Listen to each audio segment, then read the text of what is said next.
A warm welcome to Diski Talk with Luyolo. If you're tuning in for the very first time, I do ask that you please subscribe and hit that notification bell. If you've been a part of this journey, I hope you thoroughly enjoy this episode. So, on today's episode, I discuss all things UEFA Champions League final as Liverpool take on Real Madrid in Paris.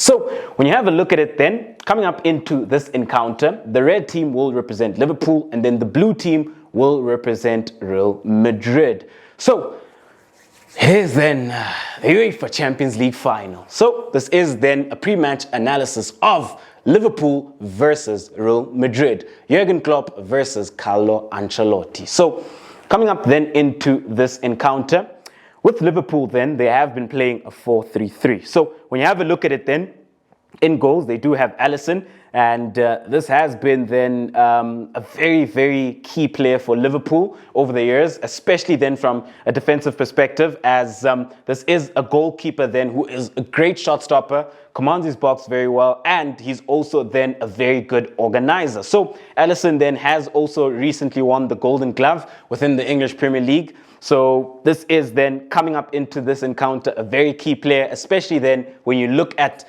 the form that Karim Benzema is in. And the nice thing then about Alisson is that in 1v1 situations, he's also very, very good. One of the most difficult goalkeepers, if not the most difficult goalkeeper to score against in a 1v1 situation. And then at left back, you do have Andy Robertson. So when you have a look at Andy Robertson, then this is a complete fullback for this Liverpool side and one of the best left backs in world football by virtue of the fact that from an offensive perspective, he's very good going forward, especially then when you look at his technical ability and how then he looks to offer the width for this Liverpool side on the left-hand side and how then he looks to deliver those balls into the box. And then from a defensive perspective, in those deep defensive pockets of space within those 1v1 situations, he is very, very good and very strong then in 1v1 situations. So you do have Andy Robertson then who will start on the left-hand side for this Liverpool side. And then having a look then at the two centre-backs. As the left-sided centre-back, you do have Virgil van Dijk. So when you have a look at Virgil van Dijk, this is also then another key component of Liverpool's defensive structure. So when you have a look at Virgil van Dijk, then he is then a great leader and a very, very good organizer, a leader then and a defender who's consistently communicating and looking to organize and marshal his back line. And also then another interesting thing about Liverpool is that they do look to play with the high line. So whenever then they do look to play with the high line and compress the field, it becomes very key then that the communication is also very good with regards to their back four and looking then to ensure that they keep that line and being able then to catch teams offside. With that then is that with Virgil van Dijk, he's very strong in the air. Should then that ball be looking then to go in behind them and he's looking to compete, very strong in the air. When it does go in behind, he's also very, very quick. So this is then a key player for Liverpool coming up into this encounter and a player then who I'll be keeping my eye on, especially considering that we're looking at a Virgil van Dijk versus Benzema. And then in possession of the ball, he's key with regards then to looking to progress the ball for Liverpool, especially when he opens up within that left-sided half space and in that deep pocket of space. And what's also then great about Virgil van Dijk is his technical ability and his ability then to switch play for this Liverpool side. He's able then to take them from the left-hand side then to the right wide channel with one diagonal ball where then he's looking for Trent or he's looking then for Mohamed Salah. So this is then a very, very strong player and a player then who's also very good in 1v1 defensive situations. However, as of late, he has shown that you can beat him if you do look to get at him. Otherwise, then when you do have a look at Virgil van Dijk, this is one of the most complete centre-halves within world football, if not the most complete. And he's also press resistant as well. And then as the right-sided centre-back, this is where it gets very interesting, especially considering then that Jurgen Klopp then has Konate and he has Matip as well. Very interesting to see who we'll go with, but I foresee then Matip starting as the right-sided centre-back. And then as the right-back, you do then have Trent Alexander-Arnold. So this has been Liverpool's key player and one of their most creative players and one of their best players this season. So with Trent Alexander-Arnold, then this is a player then who does enjoy quite the tactically and technically special role and position as well, because he does play as a right back, but a lot of the times you will see him looking to invert and tuck into that right-sided half space, where then he is able then to play those passes, he is able then to play half-space passes, he is able then to play half-space crosses, and a player then whose game intelligence is very, very phenomenal. So he does then also enjoy those wide rotations, and he does also enjoy positional play and positional rotations on the right-hand side in relation then to where the ball would be, where Henderson would be, and where Mohamed Salah would be as well. So a lot of the times you will see him looking to occupy this right-sided half space. Sometimes he will look to go wide whenever Salah does look to occupy then the right-sided half space further up, where then he is looking to occupy the box or the pocket of space within zone 14. So you do have Trent Alexander-Arnold in there. And then as the defensive midfielder, you do have Fabinho, very key then for Liverpool with regards to their rest defense and looking then to break down opposition play. And also then within the heart of midfield, because he is the deepest laying midfielder, he does become key with regards to looking then to get onto the ball and look then to progress the ball, but he keeps it very simple and a very, very key component of this Liverpool side. He is their spine. And then on the left-hand side of midfield, you do then have Thiago Alcantara, who plays within the left side of the half space. This is a player who's grown in leaps and bounds for this Liverpool side, and he has shown great control within the heart of midfield for this Liverpool side. As times he has dictated terms, he has dictated the tempo. Very key then with regards to looking then to control the game for this Liverpool side within the heart of midfield. So sometimes he's looking to progress the ball, where he is looking to play those penetrative passes in between the lines that break the opposition lines. At times he's looking then to rotate the ball. At times he's looking then to circulate the ball for this Liverpool side. Also has then a great range of passing on him. And then you do have Jordan Henderson. So when you do have a look at Jordan Henderson, this is a player then who I would say that for this Liverpool side, he covers a lot of ground, and he is their leader, he is their captain, and a very, very phenomenal player with regards then to the work that he puts in for this Liverpool side. And I think he will be key coming up into this encounter, especially when you look at the intensity that Jurgen Klopp and Liverpool look to play at with regards to counter-pressing, looking to press and looking then to close down opposition midfield. Another player then that Liverpool do have who can play then within this position is Naby Keita. But because then of the sensitivity and importance of this game being the UEFA Champions League final, I do foresee Jordan Henderson starting then within the right side of half space, because then, like I mentioned, one of the most key players and key components of Liverpool, especially then when you look at it from a work ethic perspective. And then when you have a look at their front three then, so this is very interesting because they've got 5 options, you know. So they do have Firmino, they do have Jota, they do have Salah, they do have Diaz, and they do have Mane as well, you know. There is also Origi as well. But coming up into this encounter, I do see them starting with Luis Diaz, who I think has been phenomenal ever since he signed for Liverpool. He's been very key for them, and this is a player then who did turn things around for them within that second leg against Villarreal. When you look at Luis Diaz then, this is a player then who does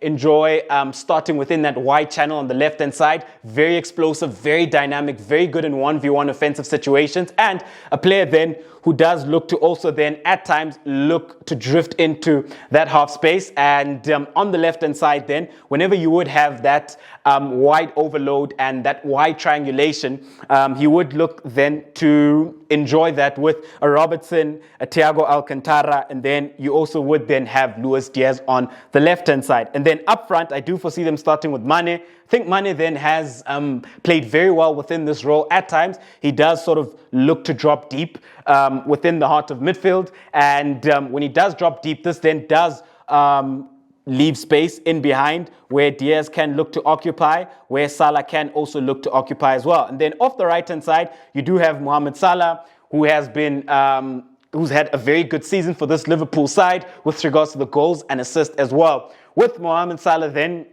He does start off the right-hand side, but he does play as an inside forward. So a lot of the times he does occupy zone 14. He occupies the box as well. But his starting position is a lot wider. And that's when you would see Trent Alexander-Arnold sort of coming into that half space. And then you'd have Jordan Henderson, who would normally occupy that pocket of space. So when you do have a look at this Liverpool side, a lot of the times when you have a look at their offensive scheme, this is how aggressive they become. At times they do look to play with the high line. When they lose it, they are looking to counter press as well. The key player then for this Liverpool side. So having a look then at three players who I think will be key coming up into this encounter. So when you have a look at it then, at the back, Virgil van Dijk, I think he'll be a very key player for this Liverpool side. And then when you have a look then at the heart of midfield, I think Jordan Henderson will be very key within the heart of midfield, especially then how he looks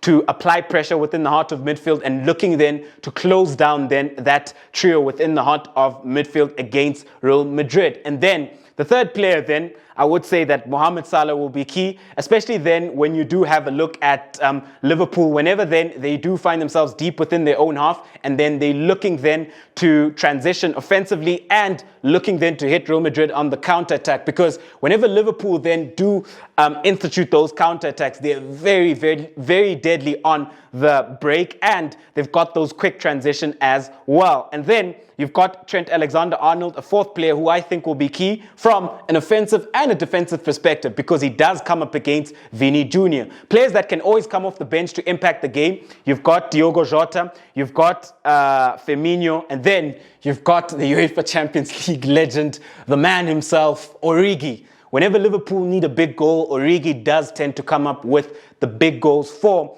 this Liverpool side. You also have Naby Keita, who can always come into the heart of midfield as well. So that is Liverpool then with regards to how then they look to approach things. They do have this a very aggressive offensive scheme where at times it does become a 2-3-5, where then they are looking then to have that numerical advantage against a back four. And they play at a very high intensity. This then is their chance to get revenge, especially considering then that they did lose then to Real Madrid a couple of years ago in the UEFA Champions League final. Let's have a look then at Real Madrid with regards to how they'll be looking to approach things. So when you have a look at Carlo Ancelotti's Real Madrid, they have been playing then a 4-3-3 throughout the season. But whenever then they have come up against opposition, which then do tick the qualitative superiority box, an opposition which is very good, they do then tend to play a 4-2-3-1. So let's then have a look at the personality. So in goals then you do have Thibaut Courtois.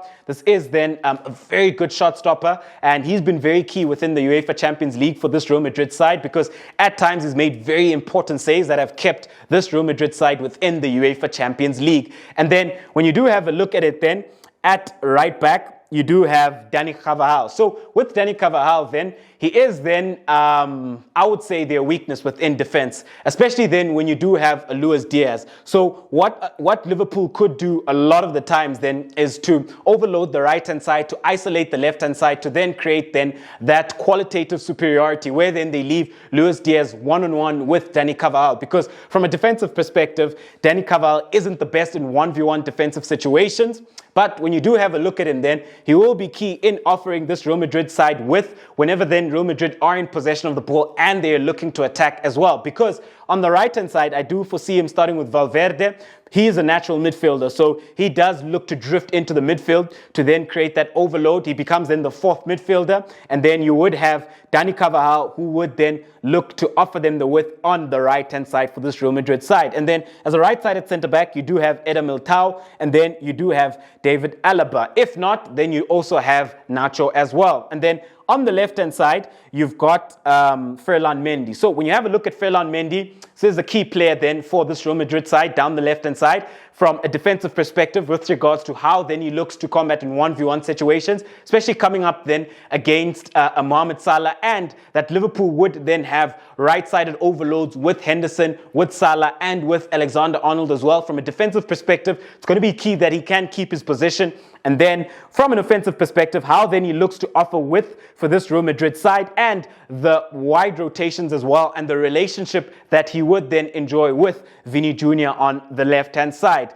And then when you have a look at the midfield, so I do then see them starting with Casemiro and Toni Kroos as well as that double pivot. So with Casemiro, he is the defensive midfielder for this Real Madrid side. So he does look to sit in front of the back four, protect his back four. He looks to break down opposition play, and key then whenever then they are looking to build up. So the interesting thing then is that with build-up. So how then build-ups would be facilitated is that a lot of the times you have the defensive midfielder looking to drop, the two would open up. But now the nice thing is that when you play Casemiro and Toni Kroos is that if Casemiro is closed down, then you do have Toni Kroos who can look then to collect the ball and look to play. If he is closed down, then you will have Modric dropping. But you've got Casemiro, you've got Toni Kroos, and then you have Modric who will play then the furthest forward and play behind Benzema. And then when you have a look at it then, within the heart of midfield, what's key then with Toni Kroos is that he does play within the left-sided half space. So a lot of the times then with Real Madrid, they do look to overload the left-hand side. So on the left-hand side, they've got wide triangulation, they've got left-sided wide rotations and left-sided positional play as well, which would be enjoyed by Ferland Mendy.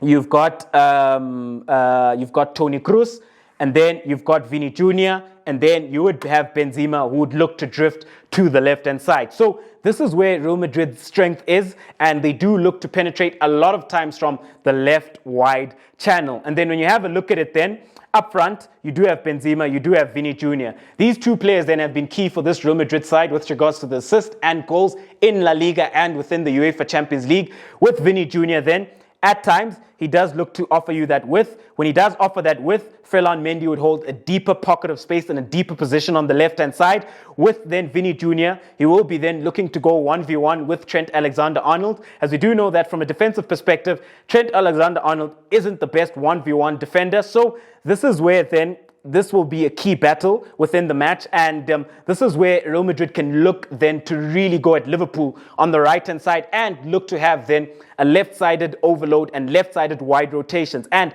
have Vini Jr. going at Trent Alexander-Arnold one-on-one, and Vini Jr. can also then occupy then the left-sided half space, further up, looking to penetrate into the box, be it zone 14. That is when then he occupies that inside forward role, and then you would have Ferland Mendy looking to push further up. And then with Benzema then, this is then their talisman, a player then who has been key throughout the season. When you have a look at Benzema then, he does get the goals for this Real Madrid side. Also then key with regards to his hold-up play, his link-up play. Aerially, he's also very, very good, as he has scored key goals with his head and a complete forward, because he finishes with left foot, right foot, and when you have a look at him then, he does then also look to drop in at times, which then does offer that space in behind for Vini Jr. to go and attack. Very, very key then with regards to how then he looks to impose himself and how then he looks to be an influence for this Real Madrid side. And then as the 10, you do have Luka Modric as well. And then when you have a look at Real Madrid with regards to how they may look to press, so when they do look to press, a lot of the times they will look to press then with a 4-4-2. So their 4-4-2 then will have Dani Carvajal there, you have Eder Militao, you have David Alaba, you have Ferland Mendy, you have Vini Jr., you have Valverde, you have Benzema, and then you will have Modric. So Real Madrid have been looking to press right high up within the UEFA Champions League and looking then to unsettle their opponents and ensure then that their opponents struggle then to build up play. So this is where it becomes very interesting then with regards to how will Liverpool look to apply themselves and get out of these situations. And I see then Virgil van Dijk, those long diagonal balls could become very key within this regard. However, when you do look at the players that Real Madrid do have that can come off the bench and influence play. So within the heart of midfield, you do have Camavinga, who can always come off the bench, who's had very good performances coming off the bench. You do have Rodrigo, who's also been very phenomenal coming off the bench, and he's been able to affect games. You do have Asensio, you do have Gareth Bale, you do have Eden Hazard as well. So with Real Madrid then, they are a team which is very experienced within the UEFA Champions League, and they've had these phenomenal comebacks within the UEFA Champions League. So wouldn't be surprised to see them pull off one more phenomenal comeback within the UEFA Champions League final. However, ladies and gentlemen, how I foresee this final playing out, I do foresee Liverpool being able then to institute revenge and winning this final 2-1. However, at home, do let me know who walks away with the UEFA Champions League this season. It is the UEFA Champions League final between Liverpool and Real Madrid. It is Jurgen Klopp versus Carlo Ancelotti in Paris. Ladies and gentlemen, thank you very much for tuning in to yet another special episode of Disky Talk with Liolo. Signing out.